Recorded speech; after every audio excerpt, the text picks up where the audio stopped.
Okay, Alexander, let's just dig right into it here. Ghislaine Maxwell's unsealed court records. All right, I've had a look at a lot of the documents.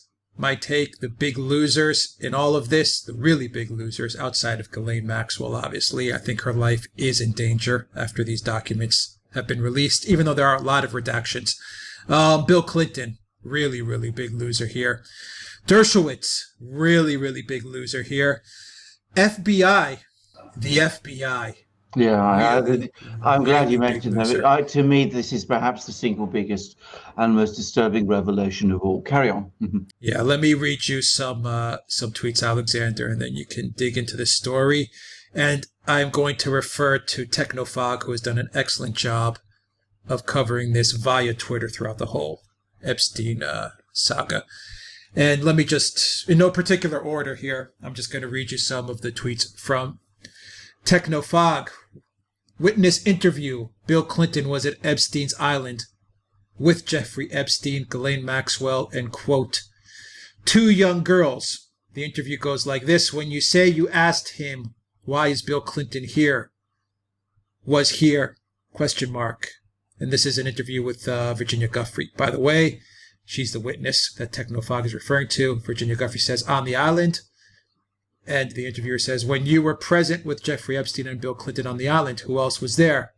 Ghislaine, Emmy, and there was two young girls that I could identify. I never really knew them well anyways. It was just two girls from New York. And were all of you staying at Jeffrey's house on the island, including Bill Clinton? Virginia Giuffre, that's correct. He had about 4 or 5 different villas on the island, separate from the main house, and we all stayed in the villas. Were sexual orgies a regular occurrence on the island at Jeffrey's house? Virginia Giuffre said yes. Let me go to some more tweets. Alexander from Technofog. Once again, allegations against Dershowitz. Not only did Dershowitz abuse the minor, but he helped draft a non-prosecution agreement that gave Dershowitz immunity. Once again from Technofog. On Dershowitz, let's see, from Cernovich, Mike Cernovich, Epstein files unsealed by Cernovich. Bill Clinton is named in the Jeffrey Epstein files. Bill Clinton, from Adam Classfield, 6 references to Bill Clinton in Virginia Roberts' chat with her lawyers on April 7, 2011. Asked about Epstein boasting, quote, Bill Clinton owes me favors. Giuffre said, quote, yes, I do. It was a laugh, though he would laugh it off. I didn't know if he was serious, if it was just a joke. Oh, boy. From Technofog, the Ghislaine Maxwell Epstein documents have been unsealed. We'll be posting excerpts here, starting with allegations of minor being trafficked to Maxwell, Prince Andrew, and Alan Dershowitz, as previously alleged. The trafficking scheme was international in scope. In France, Ghislaine Maxwell ordered her give an erotic massage to a French hotel magnate. Deposition of the victim, quote, I was ordered by Ghislaine Maxwell to go and give him an erotic massage. Once again, that is Virginia Giuffre. Another tweet from Technofog. A little more patience with me, Alexander, and I'm wrapped up with my segment. Another tweet from Technofog. Serious allegations. Maxwell directed the minor to have sex with former MIT scientist Marvin Minsky at Epstein's complex in the U.S. Virgin Islands. Minsky is pictured here in this tweet. The guy is one scary, weird-looking dude. Really weird-looking dude. And let's see, another one from Technofog. Emails between Epstein and Maxwell. Epstein instructs Maxwell on how to deny allegations. Epstein tells Maxwell she had done nothing wrong. Go to parties. Deal with it. Technofog, this is big. The FBI was in contact with Epstein and Ghislaine Maxwell's minor victim back in 2014. Yes, they did nothing. Heartbreaking. The minor victim was asking the FBI for the evidence, photos and videos they seized from Epstein. Why? So she could prosecute her civil case. Once again from Technofog, once again very damning to the FBI. Remember that famous Prince Andrew photo with Ghislaine Maxwell and the victim? The FBI had their own copy for years, even before the victim's 2011 FBI interview. The FBI knew. They always knew. The DOJ let free Epstein's co-conspirators in the Florida case. This included Maxwell and Sarah Kellen. Here the victim describes the abuse during flights from Epstein, Maxwell, and Kellen. Once again from Technofog. Now let's put things into context. We previously broke that the FBI DOJ in 2018 knew about Epstein. Main Justice DC DOJ was helping run the Epstein case and even delayed the grand juries. At the time Epstein signed his plea deal, the FBI and DOJ knew it had not interviewed all his victims. Let me see if I have another tweet, Alexander, before I hand it over to you. This is just all really, really disturbing stuff. Really disturbing stuff. From Mike Cernovich, men who Ghislaine Maxwell directed Virginia Giuffre to engage in activities with, according to Giuffre's deposition. Here's the list, Alexander. Alan Dershowitz, Glenn Dubin, Stephen Kaufman, Prince Andrew, Jean-Luc Brunel, Bill Richardson, Marvin Minsky. Other names, many more names, redacted. That's from Cernovich. Cernovich also says to say that the FBI looks terrible in the Jeffrey Epstein files would be an understatement. Numerous victims contacted the FBI. The FBI ignored them. Newly released emails show.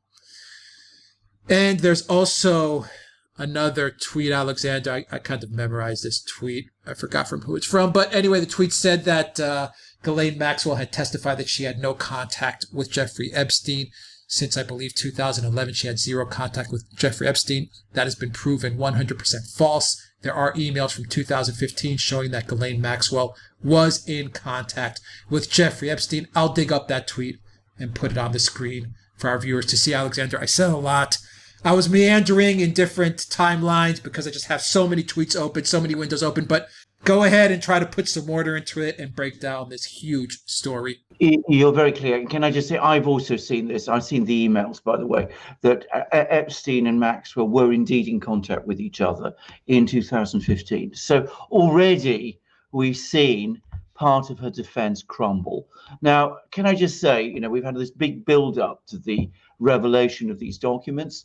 There was an attempt, if you remember, to destroy these documents at one point, and even an order by the court to destroy these documents.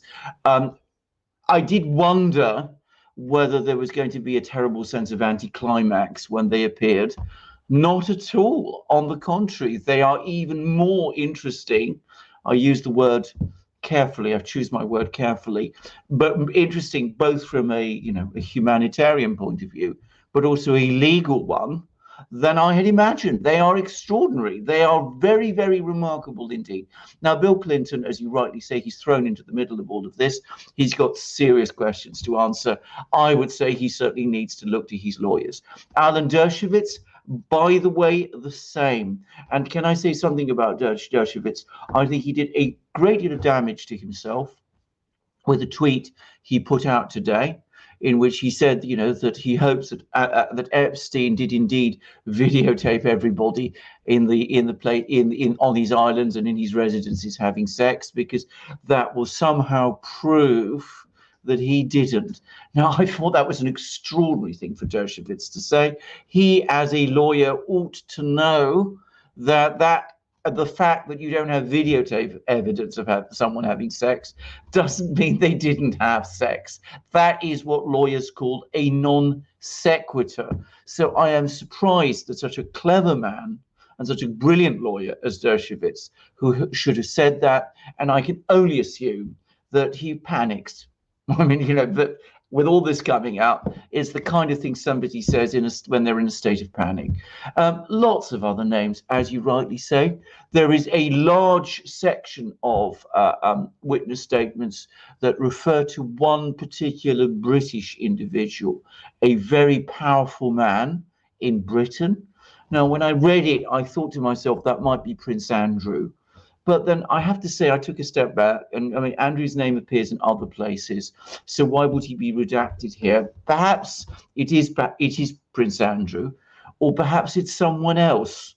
But this very powerful British man appears to have been very heavily involved, and that is frankly extremely disturbing. And whoever that person is, and there's more than enough in that in those witness statements for that person to be able to identify himself, needs to take steps to look after himself very, very carefully.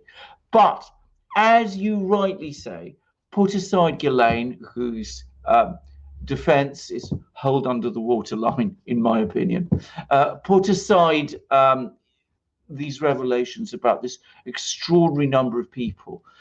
The big news is the FBI, and there've been all sorts of theories circulating about Epstein, that he was a spy, that he was an agent working for all sorts of people. I've tended to be very critical of them. I've been very discounting of them. I have to say, looking at all of this and looking at the role of the FBI, I now wonder, because it's quite obvious to me that the FBI were protecting him, and I wonder why. And can I say, who was in charge of the FBI when all of this was going on? Well, a certain Robert Mueller. He was the man who was in charge of the FBI. So what is going on here? What were the FBI doing?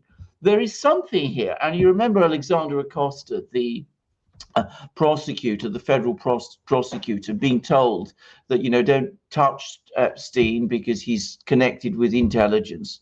Was it US intelligence? Was this the FBI that was involved? I don't know, but it looks extremely bad. The more I learn about the FBI under Robert Mueller and James Comey, the more of it, frankly, and I use the word carefully now, I'm choosing my words very carefully, the more of a cesspool it looks. And I mean, it really, really does look very bad for them. Alexander, the FBI comes out really bad. Robert Mueller's FBI. And this is really important because let me take you to the Gateway Pundit, which has an article entitled Breaking Evidence Shows FBI Tried to Tie Citizen Trump to Epstein Case, but with no success. The one person that came out of this clean was Donald Trump. But the FBI, and let me read you from the Gateway Pundit, the FBI failed to drag Trump into the Epstein mess, but they sure tried. One of the abused victims mentioned that Donald Trump was a good friend of Epstein's. When asked about it, the only response the witness could make was that she stated this because Epstein told her that. Nothing else. The FBI asked the victim over and over if Trump was ever with Epstein, but to no avail. And I mean, I'm looking at the questions that the FBI was asking her. Let me read you one section very, very quickly. Let me find you here. What is the basis for your statement? The question: what is the basis for your statement that Donald Trump is a good friend of Jeffrey's? Answer: Jeffrey told me that Donald Trump is a good friend of his. Question: but you never observed them together? Answer: no, not that I can actually remember. I mean, not off the top of my head. No. When did Donald Trump flirt with you? He didn't. That's what's inaccurate. Question: did you ever see Donald Trump at Jeffrey's home? Answer: not that I can remember. Question: on his island? No, not that I can remember. Question: in New Mexico? No, not that I can remember. Question: in New York? Answer: not that I can remember. Question: all right, if you could turn to the second page and read through those, just let me know if any of those are inaccurate. Just put a check by them, and then we'll come back. Answer: okay, all right. So Trump was nowhere to be found anywhere close to Epstein. Now, none of his residencies, none of his properties, none of his homes, none of it. Alexander, this gives me great pause to know that this was the same Mueller that tried to take out President Trump, that instigated and was part of a coup d'etat against the president, who was also fishing around to try and pin a connection with Epstein and Trump, and was also working to protect Epstein at the same time. This thing stinks. This really, really stinks. I mean, it is extraordinary, actually. I mean, can I just say, first of all, we were, just to remind our viewers, we have consistently said that the Epstein affair, it implicates Democrats, it doesn't really implicate Republicans, and that Donald Trump is not involved. We have been proved completely and entirely right.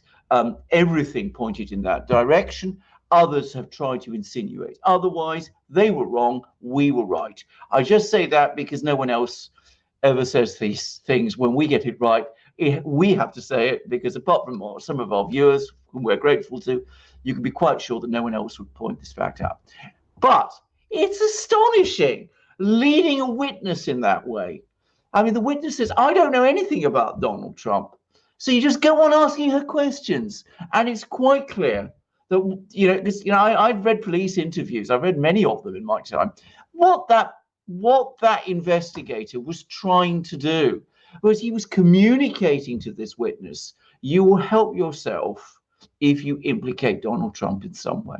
That's what that was all about. That was an attempt to say to her, look, give me something on the Donald. This is what I'm really looking for.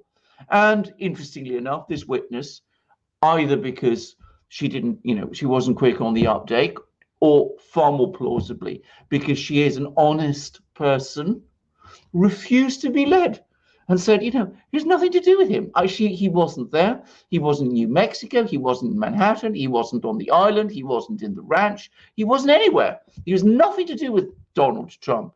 And it's very worrying, very disturbing that they were trying to probe about Trump in this way. These witnesses were coming forward with evidence to the FBI. The FBI wasn't interested in their story. The only thing it was interested in was Donald Trump. I mean, it's quite amazing when you think about it. I don't think he was president at this time. What was all this about? Well, what was it about? What was Robert Mueller up to? Have we gotten it? Have we misunderstood something in this whole Epstein affair? Was Epstein an FBI asset? Well, was he a Robert Mueller asset? Can I just say, I'm not going to go that far, but I have seen on the internet speculations to that effect, that when Alexander Acosta was told, don't touch this man because he is in intelligence, the intelligence agency involved is not Mossad or MI6 or any of those other ones, but in fact the FBI. Now, I don't know that's true, and I want to make it very clear, I don't know that's true. I'm not going to go that far as to say that was the case, but it does look as if the FBI was protecting him. Why? Why were they protecting this person? What was the connection? And why were they so interested in Trump at this time? I mean, does this explain some of this extraordinary hostility to Trump? Well, perhaps it does explain some of this extraordinary hostility to Trump coming out of the FBI that we saw over the course of Russiagate. What is it about Donald Trump that obsesses the FBI in this way? And can I just say something? I mean, it's extraordinary because their obsession is leading them down blind alleys. Russiagate wasn't true. Their attempt to connect Trump to Epstein wasn't true, and yet they don't give up. And it's Mueller as well. Mueller comes in. If Mueller had bias against Donald Trump at the time of the Epstein Affair, or because of the Epstein Affair, then he was absolutely the wrong person to be appointed special counsel. I mean, I'm left gasping, and I really do wonder. I think that the FBI needs not just a major clear out.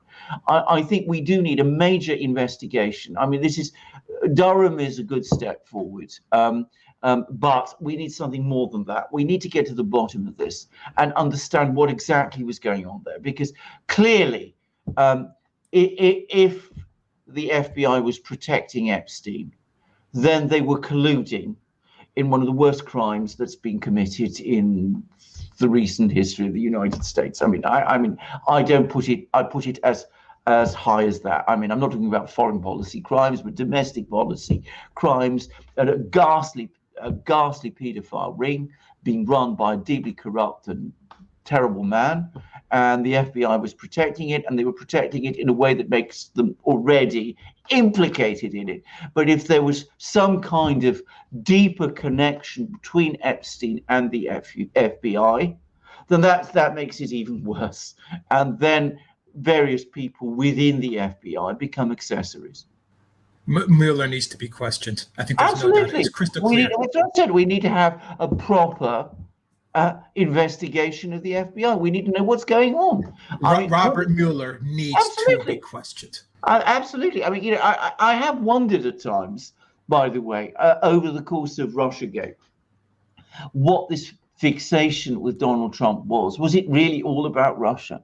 Maybe it was about Epstein. Maybe it's because they were worried that, with Donald Trump in the White House and with different people in the Justice Department, they would open the can of worms with Epstein. Pure speculation on my part. That's just a guess. But tell me, show me that I'm wrong, because the facts at the moment are starting to point me in that direction. I was going to say the same exact thing.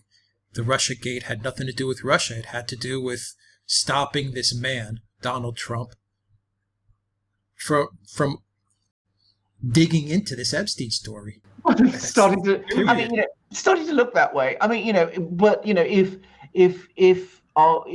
the information we're getting about all the people who were involved is true, and I'm just reading you. I'm reading you. I want to say the document dump actually went further than I expected. Then, as I said, it becomes plausible. I can see why Ghislaine Maxwell did not want this out. She must be scared for her freaking life. Well, I can also see why it took such a long time for this case to get going. Actually, and why it seems to me there had to be a major change in the Southern District of New York for it to get going. So Ghislaine, I quite agree with you, is in serious danger. I mean, I use those words carefully, and I think she is in serious risk. But I think that we are at the beginning of something big and terrible here, because it's actually getting dimensions which I can't, even begin to fathom fully. And maybe, just maybe, speculation, but we're all free to speculate, as I always say. Maybe Epstein Gate and Russiagate are the same. Maybe the one is part of the other. Maybe the one explains the other. I mean, I don't know. Prove to me that isn't so, because at the moment the evidence is pointing in a certain direction. It's a very disturbing one, and the FBI needs to answer some very serious questions. Yeah. Robert Mueller needs to answer some serious questions. Bill Clinton needs to answer some serious questions. Absolutely. Dershowitz buried himself. Absolutely. And we have a lot more names. Prince Andrew needs to answer some serious questions. Yes. This thing's international. This thing's big. Yes.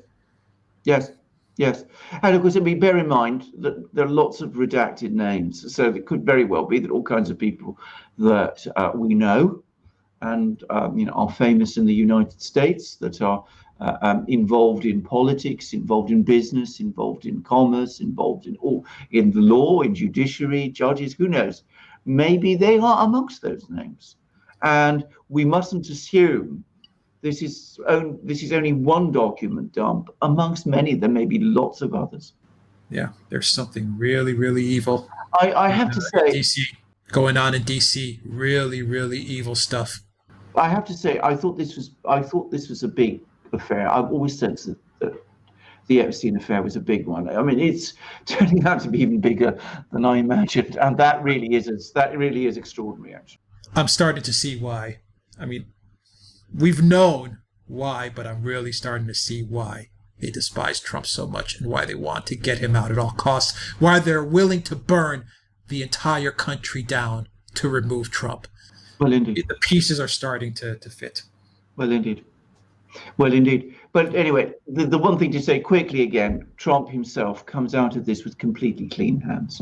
All these attempts to try and involve him. If you read any articles in any newspaper that talk about Donald Trump as Epstein's friend, then you know that article and that newspaper or that TV station or that journalist are trying to take you in the wrong direction, because he has come out of this clean.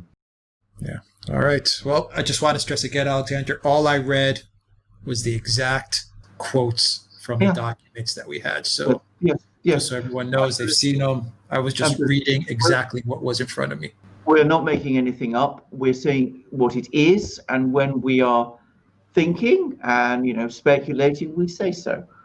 But, our speculations have a habit of turning out true. At least they have with Russiagate and they have with Epstein-gate. So let's see whether, in fact, some of the speculations we've engaged in this program are true also. All right, let's end it there, Alexander. Just a quick shout out to go to the Duran shop, pick up some merchandise. Please donate to us, guys. We're a small channel and we need your help. And here's the flag of the United States, which, as I said, we care a lot about, and which really needs Serbia, and as I said, Britain. You can see on one of my new shirts. So all of these countries, well, Britain and the United States are at the center of all of this. Canada too. I'm sure Canada is also involved in some ways. So, for the sake of all of these countries, let's get to the bottom of this. Yeah. All right. We'll end it there. Depressing. Very depressing. Very depressing. Very depressing. Very, very hard video to do, actually. I mean, it's very sad.